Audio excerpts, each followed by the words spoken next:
புனித பிரான்சிஸ் சவேரியார் மறைப்பணியாளர், இந்தியாவின் பாதுகாவலர்.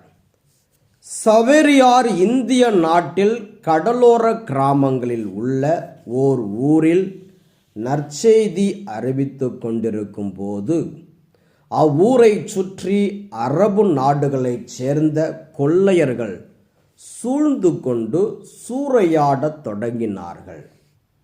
இது போன்ற நிகழ்வுகள் கடற்கரை கிராமங்களில் எப்போதும் நடக்கும்.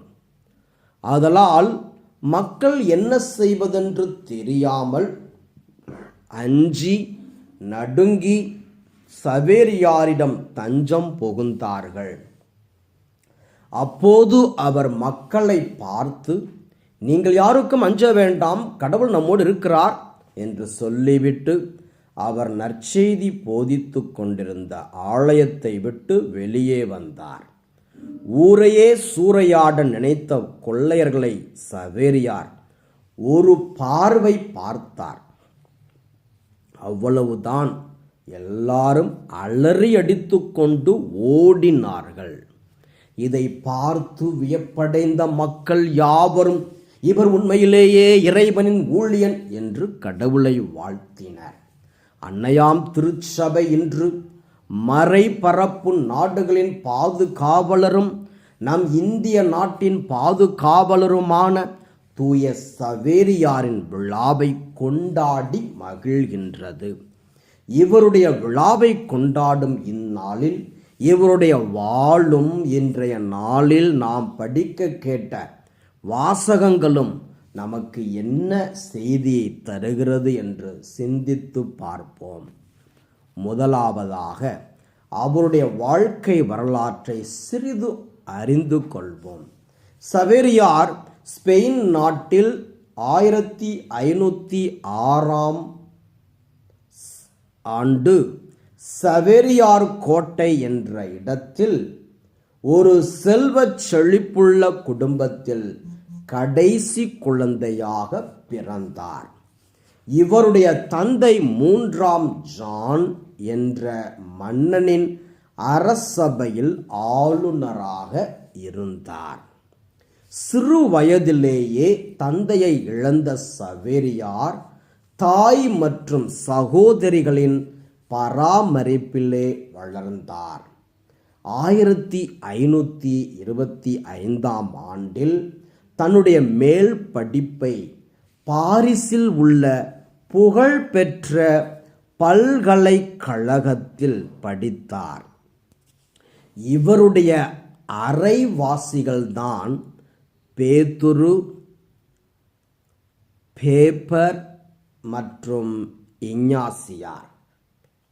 சவேரியார் ஒரு மிகப்பெரிய பேராசிரியராக மாற வேண்டும் என்ற லட்சிய வெறியோடு இருந்தார்.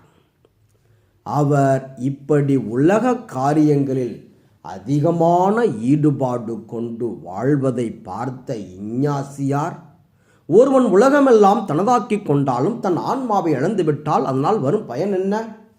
மத்தேயு 16:26 என்ற இயேசுவின் வார்த்தையை திரும்ப திரும்ப அவரிடம் சொல்லி வந்தார். இது சவேரியாரின் வாழ்வில் மிக பெரிய தாக்கத்தை ஏற்படுத்தியது. 1534ஆம் ஆண்டு 7 உறுப்பினர்களை கொண்டு உருவான இயேசு சபையில் சவேரியார் ஒரு முக்கிய நபராக விளங்கினார்.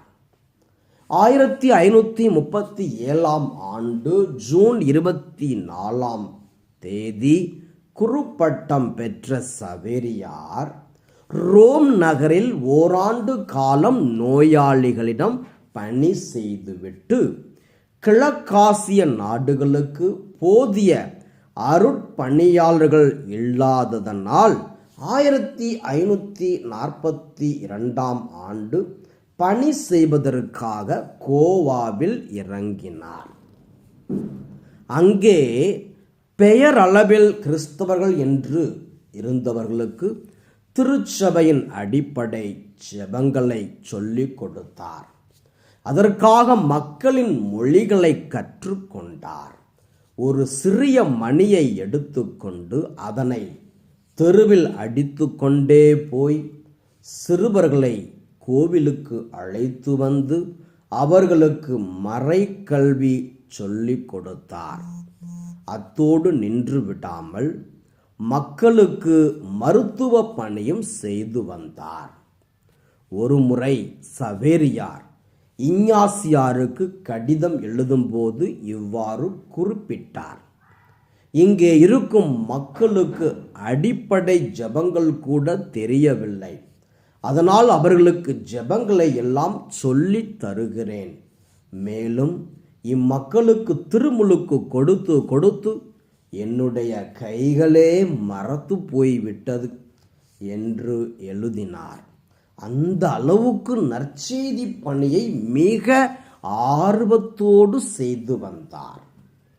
ஒரு நாள் ஒரு குடும்பஸ்தன் சவேரியாரை அணுகி வந்து, தனக்கு பிறப்பதெல்லாம் பெண் குழந்தைகளாக பிறக்கிறது, ஒரு ஆண் குழந்தை பிறக்க வேண்டும் என்று கேட்டபோது அவர் அவருக்காக ஜெபித்தார். அடுத்த ஆண்டில் அவருடைய மனைவிக்கு ஓர் ஆண் குழந்தை பிறந்தது. அந்த அளவுக்கு சவேரியார் கடவுளின் அருளை நிரம்ப பெற்றிருந்தார். பாம்பு கடித்து இறந்தவரையும் கிணற்றில் விழுந்து இறந்தவரையும் சவேரியார் உயிர்ப்பித்தார் என்று இவரது வரலாறு நமக்கு எடுத்து கூறுகிறது. சவேரியார் இந்தியாவின் கடற்கரை பகுதியில் நற்செய்தி அறிவித்துவிட்டு மலாக்கா மற்றும் ஜப்பானிலும் நற்செய்தி பணியாற்றினார். அங்கே இறந்து போன ஒரு பிரபுவின் மகளை உயிர்ப்பிக்கச் செய்தார். அதனால் மக்கள் அவரை வெள்ளை உடை தரித்த புத்தராகவே பார்த்தனர். ஜப்பானில் நற்செய்தி அறிவித்த போது மக்களிடமிருந்து ஒரு சில பிரச்சனைகளை சந்தித்தார். அதனால் அவர் அங்கிருந்து சீனாவிற்கு நற்செய்தி அறிவிக்க புறப்பட்டார். அப்படி செல்லும் போது சான்சியன் என்ற தீவிலே கொடிய காய்ச்சல் தாக்க சவேரியார் தன்னுடைய 46வது அகவையில் இறந்து போனார். வெளிநாட்டிலிருந்து இங்கே வந்து பல்லாயிரக்கணக்கான மைல்கள் பயணம் செய்து தாம் சந்தித்த மக்களுக்கெல்லாம் நற்செய்தி அறிவித்து மக்களை ஆண்டவரிடம் அழைத்து சென்ற தூய சவேரியாரை போன்று இன்று நற்செய்தி பணி செய்ய ஆள் இல்லை. தூய சவேரியாரின் விழாவை கொண்டாடும் நாம் அவரிடம் விளங்கிய நற்செய்தியின் மீதான ஆர்வம், பற்று எல்லாம் நம்மிடம் இருக்கிறதா என்று சிந்தித்து பார்க்க வேண்டும். நற்செய்தி அறிவிக்காவிடில் ஐயோ எனக்கு கேடு என்ற பவுலடியாரின் வார்த்தைகளில் உள்ள உண்மையை உணர்ந்து நாம் ஒவ்வொருவரும் தூய சவேரியாரை போன்று நற்செய்தியாளராக மாற வேண்டும். ஒருமுறை அரசன் ஒருவர் தன்னுடைய நாட்டு மக்கள் எந்த அளவுக்கு சமூக அக்கறையுள்ளவர்களாக இருக்கிறார்கள் என்று சோதித்து பார்க்க விரும்பினார். அதனால் மக்கள் அதிகமாக நடமாடும் சாலையில் ஒரு பாறாங்கல்லை போட்டுவிட்டு அதனை யார் அகற்றுகிறார்கள் என்று பார்க்குமாறு தன்னுடைய மந்திரிக்கு கட்டளையிட்டான். அதே போன்று மக்கள் நடமாட்டம் அதிகமாக இருந்த சாலையில் ஒரு பாறாங்கல் போடப்பட்டது. அதை பார்த்த மக்களில் ஒரு சிலர் ஒன்றுமே அறியாதவர்கள் போன்று விலகிச் சென்றார்கள். இன்னும் ஒரு சிலர் சாலையில் இப்படி பாறாங்கல் கிடப்பதை கூட கண்டுகொள்ளாமல் அரசன் அப்படி என்ன செய்கிறார் என்று அரசனை இகழ்ந்து பேசிக்கொண்டே சென்றனர். அப்போது அந்த வழியாக தலையில் காய்கறிகளை சுமந்து கொண்டு சந்தைக்கு செல்வதற்காக ஒரு விவசாயி வந்தார். பாதையின் குறுக்கே இப்படி பாறாங்கல் கிடப்பதை பார்த்த அவர் தன்னுடைய தலையில் இருந்த சுமையை இறக்கி வைத்துவிட்டு பாறாங்கல்லை பாதையில் இருந்து அப்புறப்படுத்தினார். அவ்வேளையில் பாறாங்கல்லுக்கு கீழே ஒரு துணிப்பை கிடந்தது. அதை திறந்து பார்த்தவருக்கு ஆச்சரியம் தாங்க முடியவில்லை. ஏனென்றால் அந்த பை முழுவதும் பொற்காசுகள். அந்த பையில் ஒரு காகிதமும் இருந்தது. அதில் இவ்வாறு எழுதியிருந்தது: இந்த கல்லை அகற்றுவோருக்கே இந்த பொற்காசுகள் என்று. கல்லை அகற்றிய எனக்கு இவ்வளவு பொற்காசுகள் தந்திருக்கிறார் அரசர் என்று மிகவும் மகிழ்ச்சியோடு சந்தையை நோக்கி புறப்பட்டார். பாதையில் கிடந்த கல்லை யாரும் அகற்ற முன் வராத போது ஒரு சாதாரண விவசாயி அதனை அகற்ற முன்வந்தார். அதனால் அவர் பொற்காசுகளை பரிசாக பெற்றார்.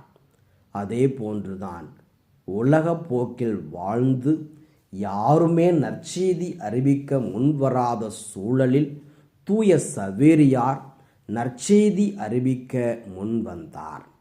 அதனால்தான் கடவுள் அவருடைய உடலை இன்று வரைக்கும் அழியாமல் காத்து வருகின்றார்.